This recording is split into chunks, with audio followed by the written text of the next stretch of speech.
제목은 바른 태도입니다. 바른 태도. 우리 함께 기도하겠습니다. 내가 보지 못하는 것을 내게 보여주소서. 내가 알지 못하는 것을 내게 가르쳐 주소서. 하나님이 나를 위해 예비해 놓으신 것을 위해 나를 준비시켜 주소서. 아멘. 네.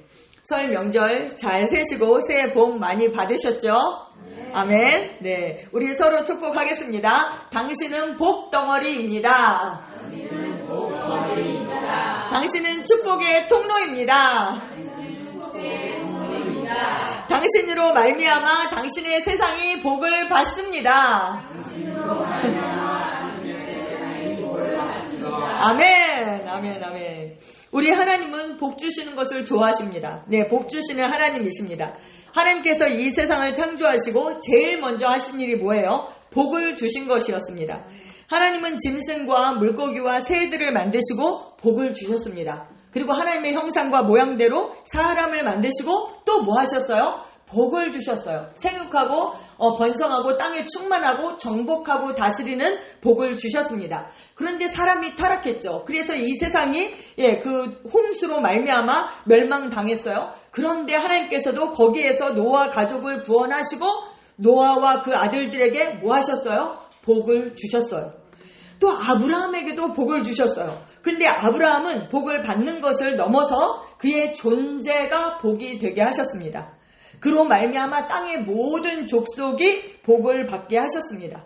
근데 우리는 믿음으로 말미암아 아브라함의 자손이 되었습니다. 그래서 아브라함과 함께 그 아브라함이 받은 동일한 복을 우리도 받게 되었습니다. 할렐루야! 정말 얼마나 감사한지요? 네, 믿음이 있는 아브라함이 믿음의 조상이 되었어요. 그래서 땅의 모든 족속이 그로 말미암아 복을 받았는데 무슨 복을 받았나 이렇게 생각해 볼 때 이방인인 우리들도 무슨 복을 받았어요? 하나님의 자녀가 되는 복을 받았어요. 그리고 또 아브라함의 복이 뭐예요? 믿음으로 의롭게 되는 그 복을 우리가 받게 되었습니다. 여기 제가 잘못 적었더라고요. 요한복음 1장 12절입니다. 12장 1절이 아니라 요한복음 1장 12절은 뭐라고 말씀합니까? 시작! 영접하는 자 곧 그 이름을 믿는 자들에게는 하나님의 자녀가 되는 권세를 주셨으니 그 이름을 믿는 자마다 하나님의 자녀가 되는 권세를 주셨대요. 하나님의 자녀가 되는 것 정말 이거보다 더 큰 복은 없습니다. 근데 제가 깨달았어요. 하나님의 자녀가 되는 권세를 주셨다. 이 권세가 헬라어로 엑수시아잖아요. 엑수시아. 근데 엑수시아의 첫 번째 뜻이 여러분 뭔지 아세요? 첫 번째 뜻이 선택의 자유예요. 우리는 권세하면 그냥 마음대로 하는 거, 이런 어떤 능력, 이런 거를 생각하잖아요. 물론 능력이라는 뜻이 있어요. 어떤 행동을 할 수 있는 능력, 그게 엑수시아예요. 그런데 그 첫 번째 뜻이 선택의 자유예요. 하나님의 자녀가 되는 그 복을요 주셨어요. 그런데 하나님의 자녀로 거듭날지 말지는 누가 선택해요? 우리가 선택하는 거예요. 생명과 사망, 복과 저주를 우리 앞에 두셨어요. 그리고 그 선택할 수 있는 그 권세를 우리에게 주셨어요. 예. 선택의 자유를 하나님 주셨습니다. 여러분 지난 시간에 제가 얘기했죠. 사랑하는 거 그거 권세입니다. 선택의 자유가 있어요. 사랑할지 말지. 용서 그거 권세입니다. 용서할지 말지 그 선택의 자유가 누구에게 있어요? 우리에게 있어요. 우리에게. 하나님의 생명을 주시고 하나님의 자녀가 되는 복. 정말 이거보다 더 큰 복은 없을 것입니다. 더 받을 복이 있을까요? 없어요. 생명을 주셨으면 그 안에 모든 것이 다 포함된 것입니다. 예. 성경은 말씀해요. 에베소서 1장 3절에 시작! 찬송하리로다 하나님 곧 우리 주 예수 그리스도의 아버지께서 그리스도 안에서 하늘에 속한 모든 신령한 복을 우리에게 주시되 하늘에 속한 모든 신령한 복을 우리에게 주셨다. has blessed 현재 완료형을 쓰고 있어요. 예, 이미 주셨습니다. 주셨다면 우리는 어때요? 받은 것이죠. 받은 줄로 믿고 살아야 하는 것입니다. 우리는 이미 하늘에 속한 모든 신령한 복을 받은 자들입니다. 아멘. 이제 우리가 할 일은 뭐예요? 그 받은 복을 누리고 이 땅에 풀어놓아서 그 복이 나타나도록 해야 하는 것입니다. 그래서 사람들도 그 복을 볼 수 있도록. 아브라함이 복을 받았잖아요. 그 사람들이 그 아브라함을 보고 알았어요. 하나님을. 복 주시는 하나님을 알았어요. 살아계신 하나님을 알았어요. 우리의 삶이 그렇게 되어야 하는 것입니다. 하나님께서 주신 모든 것을 뭘로 받아요? 믿음으로. 믿음이란 손으로 받아서 마음껏 누리시고 흘려보내시는 축복의 통로, 생명의 통로가 되시기를 축복합니다. 아멘. 어떻게 풀어놓는가? 우리 안에 있는 것들을, 우리가 이미 받은 것들을 어떻게 풀어놓는가? 원리가 있어요. 뭐예요? 말하고 행함으로. 우리 안에 있는 모든 것을 풀어놓는 그 원리는 바로 말하고 행하는 것입니다. 그럼 어떻게 해야 돼요? 말로 여러분 축복해야 합니다. 말로. 우리 자신을, 우리 가족을, 우리와 관계된 사람들을, 우리의 세상을, 우리 나라를 어떻게 해야 돼요? 걱정만 하는 게 아니라 축복해야 돼요. 축복. 나라 걱정 많이 하잖아요. 근데 걱정한다라고 변화되지 않아요. 우리의 말의 권세가 있기 때문에 어떻게 해야 돼요? 축복해야 하는 것입니다. 그리고 어떻게 해요? 기회가 왔을 때 행해야 하는 것입니다. 하나님의 뻗은 손이 되십시오. 제가 얼마 전에 말씀을 묵상하는데 이 손이라는 단어의 은혜를 받았어요. 손. 예수님이 야고보와 요한과 베드로를 데리고 변화산에 올라가셨죠. 그래서 거기서 변형되셨어요. 근데 그 모습을 보고 제자들이 너무나 놀랐어요. 근데 그때 하늘에서 그 소리가 들렸습니다. 호련히 빛난 구름 속에서 이는 내 사랑하는 아들이요 내 기뻐하는 자니 너희는 그의 말을 들으라 라는 소리가 들렸습니다. 제자들이 너무나도 두려웠어요. 경외함에 그 두려운 마음이 들어서 어떻게 했냐? 땅에 엎드러졌다. 성경에 그렇게 나옵니다. 땅에 엎드려서 두려워하고 있을 때 주님께서 성경에 보면 저희에게 손을 대시며 이르시되, 손을 대셨대요. 제자들에게. 그러면서 일어나라, 두려워하지 말라 이렇게 말씀하셨어요. 근데 제가 그 말씀을 이렇게 읽는데 그냥 주님께서 일어나라, 두려워하지 말라 이렇게 말씀만 하셔도 되는데 굳이 성경에 손을 대시며 이르시되, 손을 대셨다는 거예요. 그 말씀을 딱 읽을 때에 그 정말 예수님의 그 따뜻한 손, 그 손의 온기가 저에게 전달이 됐어요. 그 정말 예수님의 따뜻한 손, 그 손은 어떤 손이에요? 위로의 손이에요. 격려의 손이에요. 그 손은 권능의 손이에요. 그 손은 저의 필요를 알고 그 필요를 채우는 그런 손이에요. 두려워 엎드려 있는 그 제자들을 일으켜 세우는 손이에요. 그 손은요, 또 어떤 손인가? 제가 이렇게 생각해 봤더니 제자들을 위해서 생선을 구운 바로 그 손이에요. 네, 그리고 그 손은 또 어떤 손입니까? 십자가에 못 박힌 손이에요. 네, 그래서 그 손을 묵상하게 되었습니다.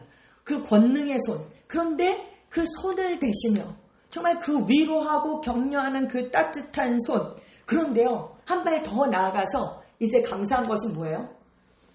우리의 손이 바로 예수님의 손이라는 거예요. 아멘. 아멘. 우리는 하나님의 뻗은 손입니다. 아멘. 내 세상이 나 때문에 복을 받습니다. 여러분의 손이 그렇게 다른 사람을 위로하고 격려하고 정말 다른 사람을 위해서 요리하는 손, 생선을 굽는 손, 다른 사람의 필요를 채우는 그런 손, 그런 하나님의 뻗은 손이 되시기를 축복합니다. 아멘. 베드로전서 3장 9절에 말씀합니다. 시작. 악을 악으로 욕을 욕으로 갚지 말고 도리어 복을 빌라. 이를 위하여 너희가 부르심을 받았으니 이는 복을 이어받게 하려 하심이라. 아멘. 악을 악으로, 욕을 욕으로 갚지 말라. 여러분, 섭섭한 거 있으세요? 자녀들에게 아니면 뭐 다른 사람에게, 부인에게, 뭐 남편에게 섭섭한 거 있으세요? 그 섭섭한 것을 생각하시는 것이 아니라, 섭섭한 거 없으시죠? 네. 섭섭한 것을 생각하시는 것이 아니라, 어떻게 해야 돼요? 악을 악으로, 욕을 욕으로 갚지 말래요. 도리어 어떻게 해요? 복을 빌래요. 예, 나를 섭섭하게 한 그 사람을 어떻게 해야 돼요? 적극적으로 축복하셔야 됩니다. 네. 왜요? 이를 위해서 너희가 부르심을 받았다. 다른 사람을 축복하는 거, 그거 우리의 부르심입니다. 우리가 다른 사람 축복하는 거요, 하나님의 어떠하심을 나타내는 거예요. 왜요? 하나님은 복 주시는 하나님이시기 때문에. 아멘. 네. 우리는 내 세상을 축복하고 하나님의 뻗은 손으로 축복의 통로가 되는 그 삶을 삽니다. 아멘.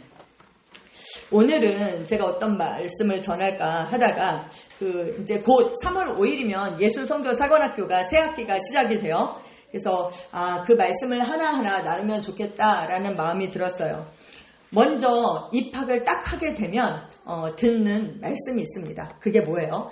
크리스 오야킬롬의 목사님의 태도라는 그 말씀을 우리가 배우게 됩니다. 태도. 왜요? 태도가 너무 중요하기 때문이죠. 오늘 이 태도에 관한 말씀을 나누고 싶습니다. 태도는 아주 중요한 덕목입니다. 여러분 그런 말씀 들어보셨나요? 태도가 고도를 결정한다. Your attitude determines your altitude. 그러죠. 우리의 태도가 고도를, 그 높이를, 얼마나 높이 오를지를, 위치를, 지위를 결정한다는 말이에요. 그리고 또 있어요. Life is an attitude. 그쵸? 뭐예요? 삶은 태도이다. 태도가 모든 것을 결정한다는 거예요. 태도란 무엇입니까? 행동하는 어떤 방식, 그리고 또 원하는 바를 말로 전하는 방식, 뭐 여러 가지가 태도가 될 수 있습니다. 그런데요, 태도는요, 영적인 것입니다. 태도가 0이다. 아니 왜 태도가 0이야? 그것은 행동인데 저는 이렇게 생각했거든요. 근데 왜 태도가 영적이라고 하는가? 그 태도가 우리의 중심에서 출발하기 때문입니다. 한 번 한 거, 두 번 한 거가 태도가 될까요? 아니에요. 태도는 과거의 경험을 통해서 그렇게 생각하고 행동하는 경향, 그 경향을 가진 것, 그것이 태도예요. 이것이 점점 굳어지면 계속 같은 방향으로 나아가려는 속성을 갖습니다. 모든 것에 태도가 있어요, 여러분. 일하는 태도, 말씀을 대하는 태도, 찬양을 하는 태도, 다른 사람을 대하는 태도, 원하는 것을 말하는 태도, 듣는 태도, 상황이나 사건을 보는 태도, 반응하는 태도, 잘못을 인정하는 태도, 감사하는 태도 등등등등. 많은 모든 것에 그 경향이 있어요, 사람은. 어떤 사람이 만약 부정적인 태도를 갖고 있으면 그 인생은 어떻게 될까요? 불보듯 뻔하죠. 그 인생은 점점 안 좋아지겠죠. 왜요? 부정적인 태도를 가지면요, 부정적인 정보들을 계속 수집하게 돼요. 그러면 그 재료를 뭘 하게 돼요? 그 재료로 생각을 하게 돼요. 생각한 것은 뭐 하게 돼요? 말하게 돼요. 근데 그 말은 씨예요. 그럼 내 인생에, 내 밭에 그 씨를 계속 뿌리게 돼요. 부정적인 것을. 그럼 뭘 수확하게 됐어요? 부정적인 것을 수확하게 되겠죠. 네, 그렇습니다. 그래서 부정적인 태도를 갖고 있으면 부정적인 정보를 수집하고 가지고 있는 것을 또 뿌리기 때문에 점점 부정적인 열매들을 맺게 되는 것입니다. 예를 들어서 내가 누군가를 미워해요. 그럼 내 안에 계속 미움이 쌓이게 되겠죠. 그쵸? 미운 거 계속 생각하고 미움을 계속 쌓아요. 마음의 생각이 어떠하면 그 위인이 어떠하다. 그쵸? 그 사람은 그 미워하는 사람이 돼요. 그리고 내 안에 쌓인 것을 또 뿌리게 돼요. 그러면 계속 미움을 뿌리게 되는 거예요. 하나님께서 두신 원리가 있어요. 이 세상을 창조하실 때. 그게 뭐예요? 심은 대로 거둔다는 거예요. 심은 대로 거둔다. 심은 대로 거두는 그 원리에 의해서 미움을 뿌리면 뭐가 나요? 미움이 나겠죠. 네, 여러분 위로받고 싶으세요? 그러면 위로를 뿌리세요. 사랑받고 싶으세요? 그럼 사랑을 뿌리세요. 네, 그런 삶이 좋은 인생이 될 수는 없는 것입니다. 미움을 계속 뿌리는데 어떻게 좋은 인생이 되겠어요? 그런데 기쁜 소식이 있어요. 이런 우리의 태도는 바꿀 수 없는 것이 아닙니다. 우리가 이 태도를 바꿀 수 있어요. 그리고 태도를 바꾼다면 우리의 삶은 얼마든지 변화될 수 있습니다. 아멘.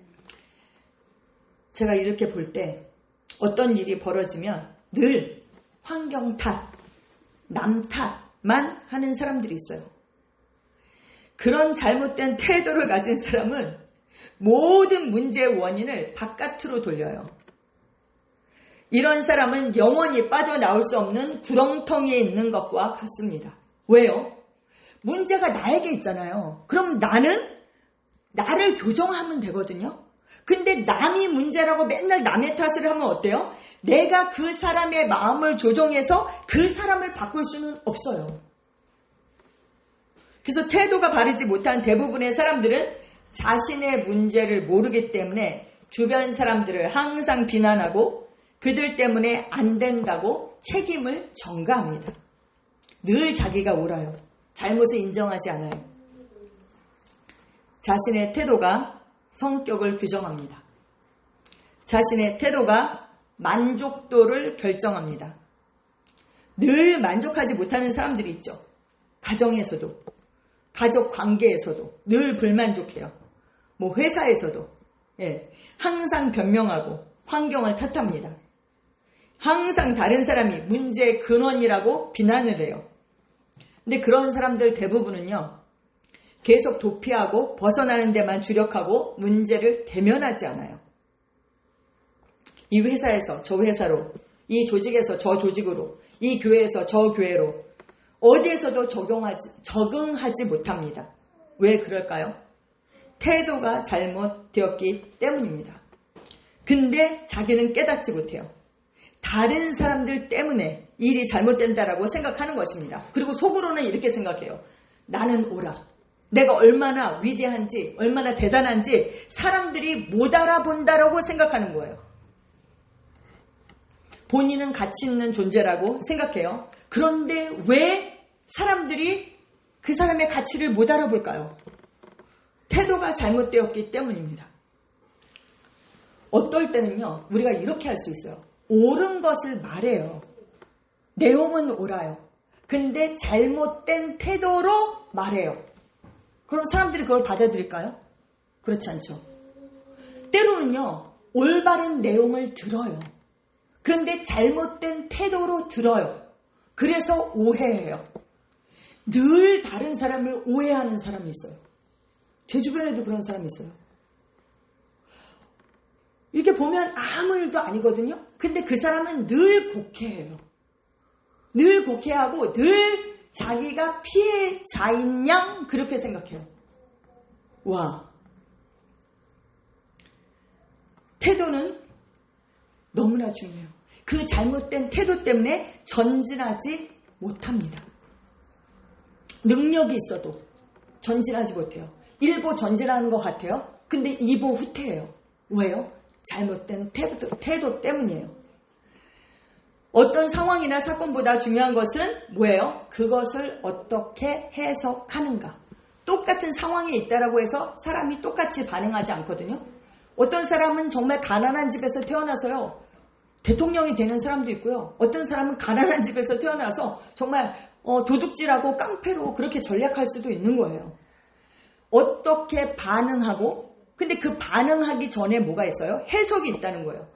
우리는 과거의 경험을 기억할 때 사실을 객관적으로 기억하고 저장한다라고 생각하잖아요. 근데 절대 그렇지 않습니다. 실제 우리 머리에 남아있는 것은 객관적인 사실이 아니라 뭐예요?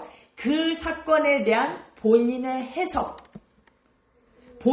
해석이 남아있는 거예요. 근데 그 해석이 다 다른 거예요. 똑같은 상황인데. 환경이나 사람에게서 오는 자극을 통해 우리 안에 있는 것들이 드러나게 되면, 자극이 없으면 우리 안에 있는 게 그냥 이렇게 가라앉아 있거든요. 드러나지 않거든요. 그럼 교정을 할 수가 없어요. 근데 꾸정물이 있잖아요. 옛날에 저는 시골에서 이제 돼지 연물이라고 그러나? 그 돼지 밥 있잖아요. 그거 가만히 있으면요, 위에는 그래도 물이 맑아요. 근데 이렇게 휘저으면 어떻게 돼요? 그 속에 있는 것이 다 막 이렇게 그 꾸정물이 이렇게 일어나게 되잖아요. 그것과 같은 거죠. 일이 없을 때는요, 우리가 굉장히 나이스한 사람 같아요. 근데 어떤 자극이 딱 주어져요. 그럼 어떻게 될까요? 그 속에 있는 것이 팍 나오게 돼 있어요. 그렇죠? 근데 그러면 그 속에 있는 게 안 나오면 좋을까요? 안 나온다고 그 사람이 그런 사람이 아닐까요? 있는 거예요. 그 자극에 의해서 내 속에 있는 것이 드러나고 교정받으면 우리는 발전하게 되는 거예요. 그래서 최순호 목사님도 말씀하시잖아요. 그냥 문제가 없는 인생, 그냥 쭉 가는 인생이 좋은가? 꼭 그렇지는 않아요. 어떤 문제 앞에서 문제 때문에, 그쵸? 우리가 더 처음에는 고군분투하는 것 같지만 내가 그것 때문에 더 기도하고 더 말씀으로 훈련되어서 용사로 일어나게 될 수도 있는 거죠. 그래서 문제가 없는 것이 좋은 건 아니에요. 어떤 자극이 와요. 도전이 와요. 문제가 생겨요. 그래서 내 속에 있는 것이 드러나요. 여러분, 내 속에 분이 없으면 분이 날까요? 안 나요. 누구 때문에 내가 화를 내는 게 아니에요. 어떤 자극이 딱 주어졌어요. 내 속에 분이 없으면 분낼 게 없어요. 근데 내 속에 분이 있기 때문에 분이 팍 나는 거예요. 사람마다 그게 다 달라요. 탁 건드리면 튀어나오는 그 부분. 그거를 우리가 교정해야 하는 것입니다. 우리 안에 있는 것들이 드러나서 우리를 교정하고 아름답게 변화할 수 있는 좋은 기회로 우리가 삼는다면 우리는 정말 끝없이 발전할 수 있습니다. 모든 것이 우리를 건축하는 좋은 재료가 될 수 있어요. 그래서 성경은 뭐라고 얘기해요? 시련을 만날 때 뭐 하라고요? 기뻐하라, 기뻐하라. 네, 우리가 기뻐할 수 있는 그 이유는 뭐예요? 그 시련 때문에 우리 안에 있는 불순물이 제거되고 정금처럼 우리가 나올 수 있기 때문이에요. 네, 불순물이 드러나는 거예요. 사람들이 실패하는 이유는 실력이 없어서가 아닙니다. 잘못된 태도 때문에. 다시 말씀드리지만 태도가 모든 것을 결정합니다. 우리의 삶을 결정하는 것은 환경도, 상황도, 다른 사람도 아닌 뭐예요? 우리의 태도입니다. 우리의 태도가 우리의 생각과 말과 선택과 행동을 결정함으로써 우리의 인생의 방향을, 그리고 우리가 어떤 인생을 살지를 결정하게 되는 것입니다. 태도가 중요하구나. 우리가 알았어요. 좋은 태도, 바른 태도를 갖기로 여러분 결단하셨죠? 아멘. 그러면 우리가 배워야죠. 누구에게서? 바로 예수님에게서. 우리에게 최고의 모범이 되시는 분은 바로 예수님이십니다. 예수님이 어떤 태도를 가지셨는지 우리 함께 살펴보겠습니다. 빌립보서 2장 5절에서 8절입니다. 시작.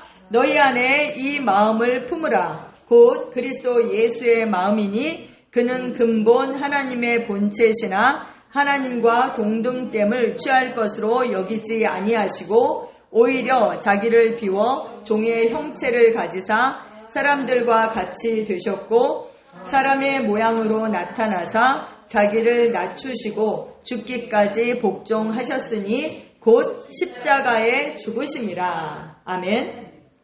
너희 안에 이 마음을 품으라. 예수님의 마음을 품으래요. 예수님은 하나님의 본체세요. 하나님이라는 거예요. 그분이 곧 하나님. 근데 그분은 하나님과 동등됨을 취할 것으로 여기지 않으셨어요. 그리고 스스로 자기를 비우셨어요. 종의 형체를 가지셨대요. 그리고 사람의 모양으로 나타나셨어요. 저는 이것이 너무 감동해요. 어떻게 창조주이신 하나님이 피조물의 그 옷을 입으실 수 있었을까? 어떻게 우주보다 더 크신 하나님이 그 사람의 육체 안에 들어오실 수 있었을까? 와! 그런데 거기서 끝난 게 아니에요. 자기를 낮추셨는데 어디까지? 죽기까지 복종하셨대요. 근데 어떻게 죽으셨어요? 그 저주의 상징이신 십자가에서 죽으셨어요. 예수님의 마음은 어떤 마음입니까? 온유하고 겸손한 마음입니다. 너희 안에 이 마음을 품으라 이랬잖아요. 이거를 표준 세번역은 이렇게 번역했어요. 우리 함께 읽겠습니다. 여러분은 이런 태도를 가지십시오. 그것은 곧 그리스도 예수께서 보여주신 태도입니다. 예수님의 태도를 가지래요. 태도. 예수님이 가지셨던 태도는 바로 겸손의 태도입니다. 많은 태도가 있지만 모든 것을 아우르는 그런 근간이 되는 태도는 바로 겸손입니다. 겸손. 예수님은 자신을 낮추시고 죽기까지 복종하심으로 이 땅에 오신 자신의 사명을 이루셨습니다. 예, 그 부르심을 성취하셨어요. 겸손. 성경에서 말하는 겸손이 뭘까요? 자기 뜻과 방법에서 물러서서 하나님의 뜻과 방법을 따르는 것입니다. 예. 못해요. 이게 겸손이 아니에요. 하나님의 말씀을 높이는 태도, 하나님의 뜻과 방법을 높이는 태도, 그리고 자기 뜻과 방법에서 물러서는 것, 그것이 바로 겸손입니다. 또 우리가 본받아야 할 바른 태도를 가진 성경의 대표적인 인물이 있어요. 신약에서는 침례 요한이고 구약에서는 모세입니다. 침례 요한에 대한 예수님의 평가가 어떠했는지 우리 한번 함께 읽겠습니다. 마태복음 11장 10절에서 11절입니다. 시작. 기록된 바 보라 내가 내 사자를 내 앞에 보내노니 그가 내 길을 내 앞에 준비하리라 하신 것이 이 사람에 대한 말씀이니라. 내가 진실로 너희에게 말하노니 여자가 낳은 자 중에 세례 요한보다 큰 이가 일어남이 없도다. 그러나 천국에서는 극히 작은 자라도 그보다 크니라. 아멘. 침례 요한은요, 가장 많은 표적과 기사를 행한 사람이 아니었어요. 이 사람 되게 일찍 죽었잖아요. 또 사람의 눈으로 보기에는요, 더 크고 위대한 일을 한 다른 선지자들이 많았어요. 그런데 예수님께서는 그에 대한 평가가 선지자보다 더 나은 자, 그리고 여자가 낳은 자 중에 가장 큰 자라는 거예요. 예수님께서 살아 계셨던 그 당시의 역사를 통틀어서 그때까지 침례 요한만큼 큰 자가 없다는 것이에요. 예수님께서 왜 이렇게 말씀하셨을까요? 정말 사람이 보기에는 아무것도 아니었잖아요. 예, 그냥 광야에서 석초나무를 먹고, 그쵸? 그냥 주님의 오신 길을 예비하는 그런 사람 같았는데, 왜 이 사람이 이렇게 높이셨을까요? 요한복음 3장을 통해서 우리가 살펴보고자 합니다. 좀 길지만, 우리 요한복음 3장 26절에서 30절 함께 읽겠습니다. 그들이 요한에게 가서 이르되, 랍비여 선생님과 함께 요단강 저편에 있던 이 선생님이 곧 선생님이 증언하시던 이가 침례를 베풀매 사람이 다 그에게로 가더이다. 요한이 대답하여 이르되 만일 하늘에서 주신 바 아니면 사람이 아무것도 받을 수 없느니라. 내가 말한 바 나는 그리스도가 아니요 그의 앞에 보내심을 받은 자라고 한 것을 증언할 자는 너희니라. 신부를 취하는 자는 신랑이나 서서 신랑의 음성을 듣는 친구가 크게 기뻐하니 나는 이러한 기쁨으로 충만하였노라. 그는 흥하여야 하겠고 나는 쇠하여야 하리라 하니라. 네. 요한의 칭호는 뭐예요? 침례 요한. 네. 유대인들은요, 물로 씻는 그런 정결 예가 있었어요. 그런데 침례 요한은 물로 씻는 정도가 아니라 그냥 물에 담궜어요. 이 침례를 주는 의식은 그 침례 요한의 트레이드 마크, 예, 그 전매 특허 같은 거였습니다. 이 사람의 상징이었어요. 그런데 어느 날 예수라는 사람이 나타났는데 자기를 따르던 제자들이 예수님에게 갔어요. 그리고 예수님과 그의 제자들이 자기의 트레이드 마크인 그 침례를 주는 거예요. 그래서 사람들이 다 거기로 가는 거예요. 이때 보통 사람 같았으면 어떻게 했을까요? 시기 질투할 수 있겠죠. 내가 주목받아야 하는데 내가 인정받아야 하는데 내가 아니라 저기. 그렇잖아요? 제자들의 말에 동요되고 마음이 불편할 수 있죠. 그런데 침례 요한은 그렇게 하지 않았어요. 여러분 여기 읽으신 것처럼, 그렇죠? 그는 흥하여야 하겠고 나는 쇠하여야 하리라. 그리고 신랑의 음성을 듣는 그 친구가 크게 기뻐하나니 나는 이러한 기쁨으로 충만하다라고 고백했습니다. 그는 예수님과 자신을 비교하면서 자신의 상징성을 빼앗겼다라고 해서 화를 내거나 시기 질투하지 않았습니다.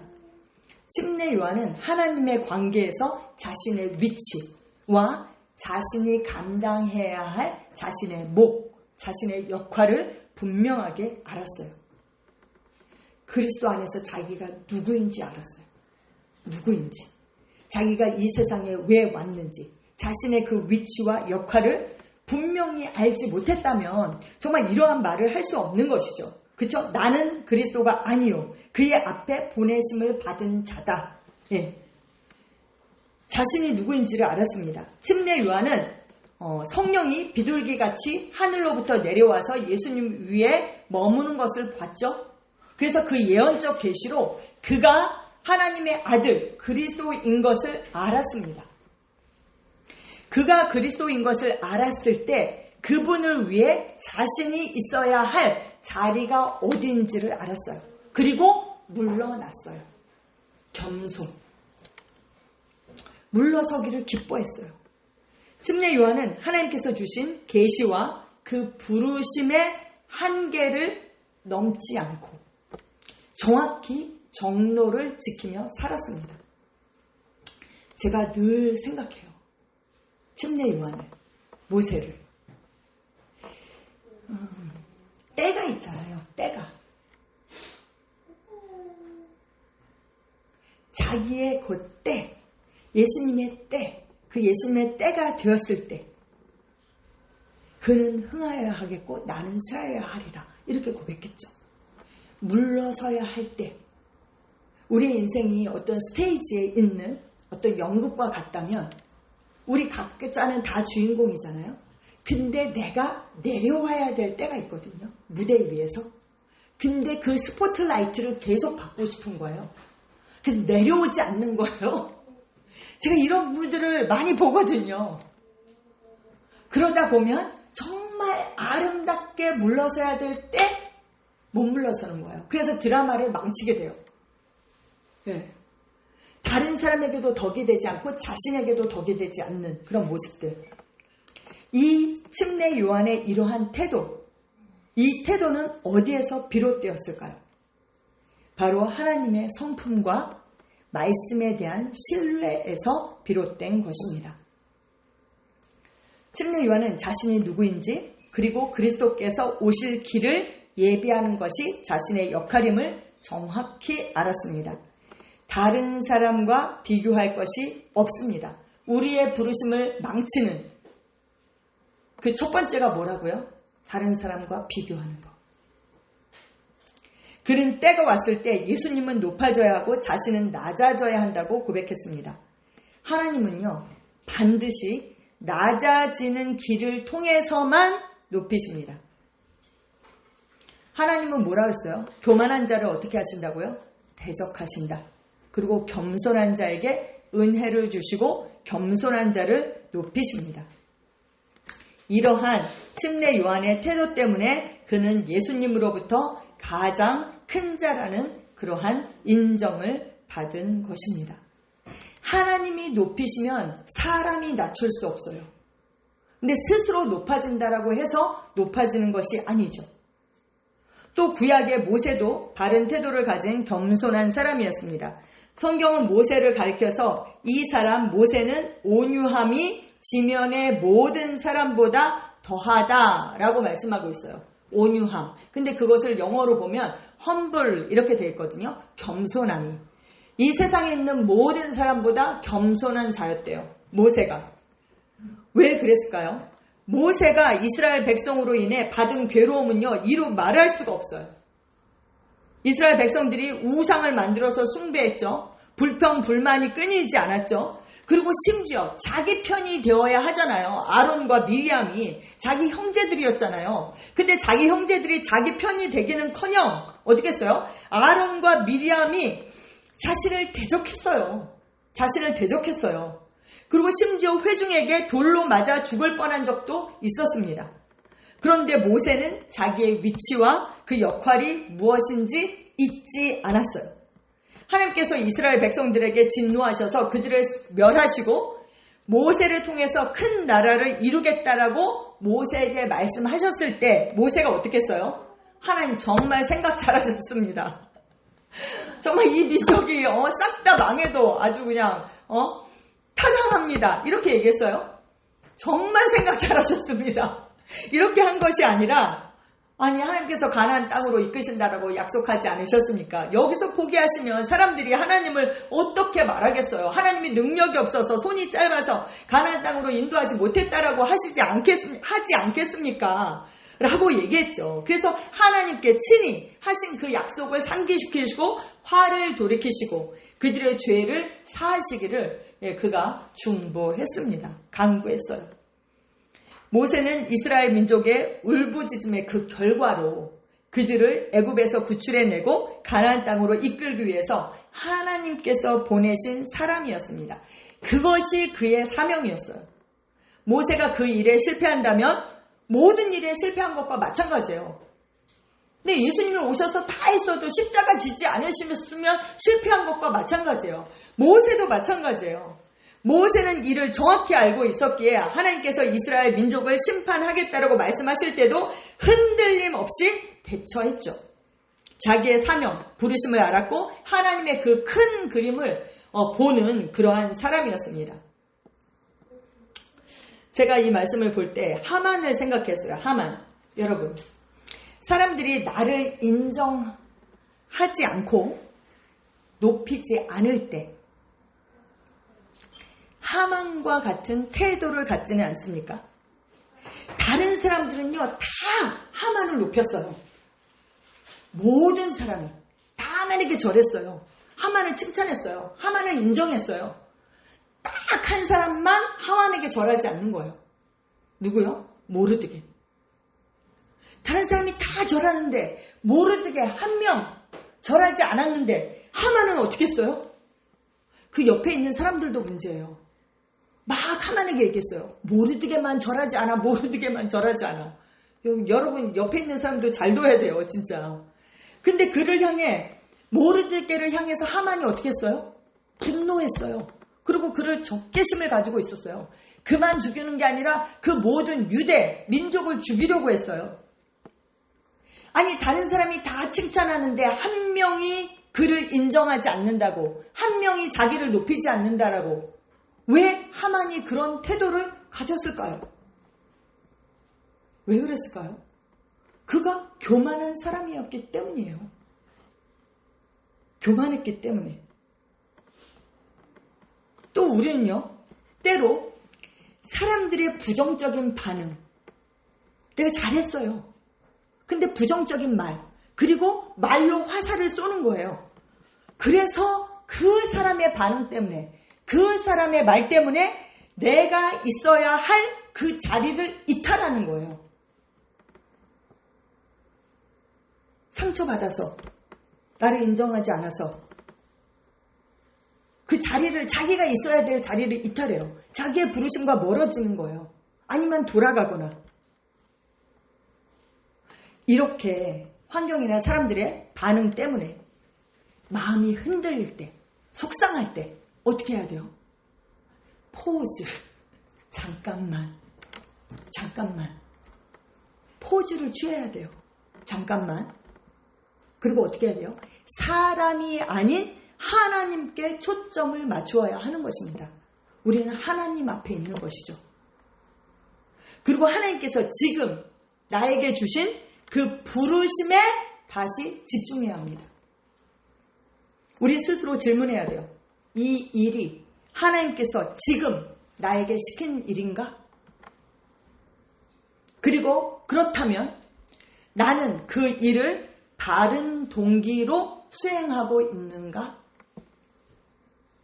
그걸 점검해야 하는 것이죠. 스스로에게 이런 질문을 했을 때 심령에 꺼리끼는 것이 있다면 어떻게 해야 돼요? 그 꺼리끼는 것이 있는지 없는지를 먼저 점검하고 만약에 마음에 걸리는 것이 있다면 자기 심령을 바르게 해야 하는 것이죠.